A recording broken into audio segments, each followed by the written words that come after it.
На пересечении улиц Пирогова, Кальвица и Жарницкого кипит работа. Старый перекресток здесь едва можно узнать. По плану строителей на этом месте будет построена новая кольцевая транспортная развязка. Сейчас рабочие ведут демонтаж дорожного полотна. Новая кольцевая будет уже 4-й по счету в пределах города. Ее строительство планируется завершить уже в этом году. Она поможет разгрузить автомобильное движение сразу на 3 улицах. Диаметром в 20 метров кольцевая дорога будет занимать довольно большую площадь, поэтому для безопасного передвижения пешеходов рядом будет обустроена прогулочная зона. Дорожные работы в черте города ведутся без отставания от графика. На объездном шоссе мы уже выполнили уширение земляного полотна, то есть отсыпали края.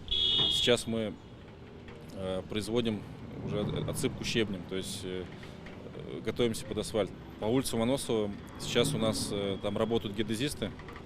То есть как мы заснимем улицу, так и приступаем. Это буквально на этой неделе.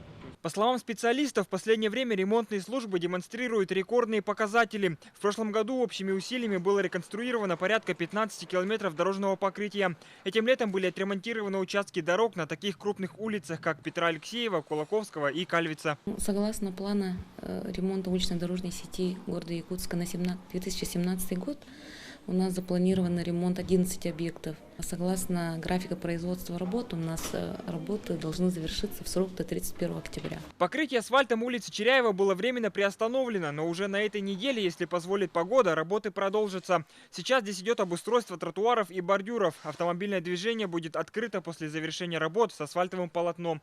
Евгений Заборовский, Василий Соловьев, Вести, Якутск.